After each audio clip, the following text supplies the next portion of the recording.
कार्तिक माह में हिंदू मान्यता के अनुसार बहुत से त्योहार मनाए जाते हैं। अलग अलग क्षेत्र, समुदाय के लोग अलग अलग त्योहार मनाते हैं। दीपावली से शुभ कार्यों की शुरुआत हो जाती है। दीपावली में सभी व्यवसाय व्यस्त रहते हैं, तो इसके बाद लोग पूरे परिवार के साथ छुट्टियां मनाते हैं और पिकनिक में कहीं जाते हैं। भारत के उत्तर एवं मध्य भारत में आंवला नवमी का त्योहार इसी तरह का पारिवारिक त्योहार है। आंवला नवमी अथवा अक्षय नवमी के दिन ही भगवान कृष्ण वृंदावन गोकुल की गलियां छोड़ मथुरा गए थे। इस दिन उन्होंने अपनी बाल लीलाओं को त्याग कर अपने कर्तव्य के पथ पर कदम रखा था। यह पूजा खासतौर पर उत्तर भारत में की जाती है। इस दिन वृंदावन की परिक्रमा शुरू कर दी जाती है। महिलाएं आंवला नवमी की पूजा पूरे विधि विधान के साथ करती हैं। यह पूजा संतान प्राप्ति एवं पारिवारिक सुख सुविधाओं के उद्देश्य से की जाती है। आंवला नवमी अथवा अक्षय नवमी कार्तिक माह में शुक्ल पक्ष की नवमी के दिन मनाई जाती है। यह पर्व दीपावली के त्योहार के बाद आता है।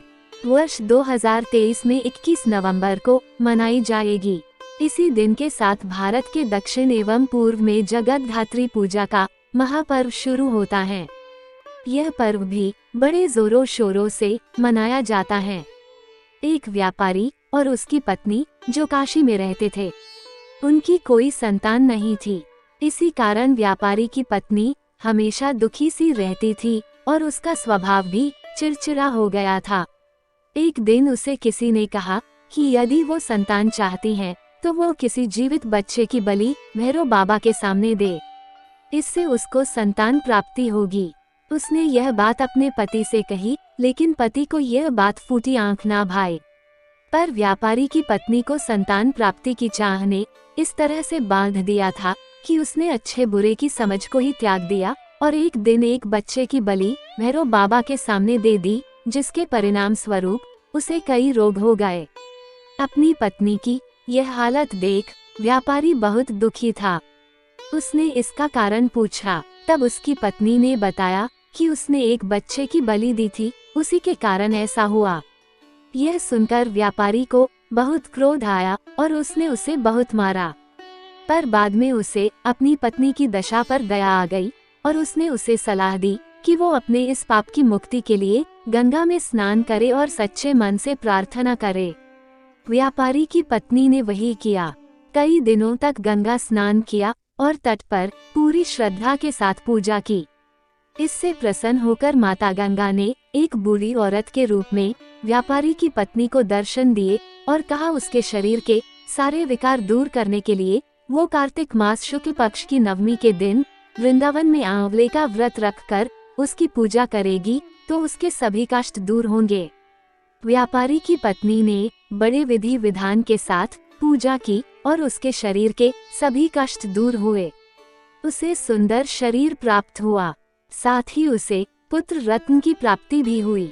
तभी से महिलाएं संतान प्राप्ति की इच्छा से आंवला नवमी का व्रत रखती हैं। यह व्रत घर की महिलाएं संतान प्राप्ति और परिवार के सुख के लिए करती हैं। आजकल यह पूजा एक पिकनिक के रूप में पूरे परिवार एवं दोस्तों के साथ मिलकर की जाती हैं।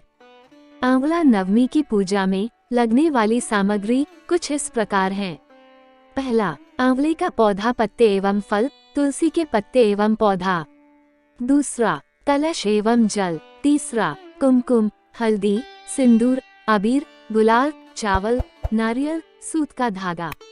चौथा, धूप, दीप, माचिस। पांचवा, श्रृंगार का सामान, साड़ी, ब्लाउज। छठवां, दान के लिए अनाज। आंवला नवमी पूजा विधि। औरतें जल्दी उठकर नहा धोकर साफ कपड़े पहनती है।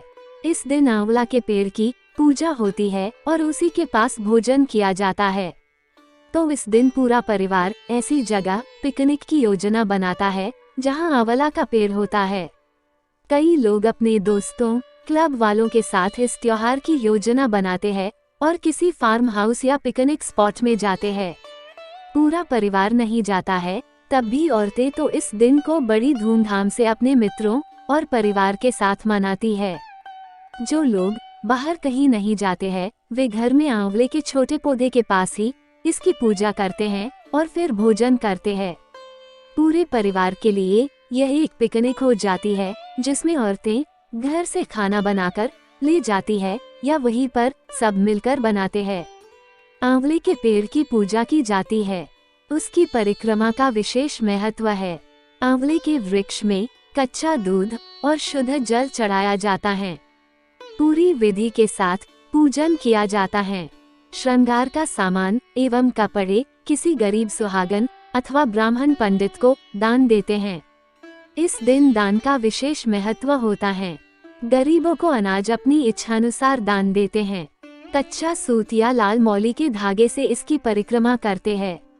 औरतें अपने अनुसार 8 या 108 बार परिक्रमा करती है। इस परिक्रमा में 8 या 108 चीजें भी चढ़ाई जाती है। इसमें औरतें बिंदी, टॉफी, चूड़ी, मेहंदी, सिंदूर आदि कोई भी वस्तु का चुनाव करती है और इसे आंवला के पेड़ में चढ़ाती है। इसके बाद इस सामान को हर सुहागन औरत को कुमकुम की टिक्की लगाकर दिया जाता है। फिर सब साथ बैठकर कथा सुनती हैं और भोजन करने बैठती है। इस दिन ब्राह्मणी औरत को सुहाग का सामान, खाने की चीज और पैसे दान में देना अच्छा मानते हैं। आजकल कई बड़े बड़े गार्डन में आंवला नवमी पूजा का आयोजन किया जाता है। पूरे परिवार के साथ सभी महिलाएं गार्डन में एकत्र होती हैं, पूजा करती हैं और साथ में मिलकर सभी भोजन करते हैं। कई खेल खेलते हैं और भजन एवं गाने गाकर उत्साह से आंवला पूजन पूर्ण करते हैं। आपका बहुमूल्य समय देने के लिए सच्चे हृदय से आभार। धन्यवाद।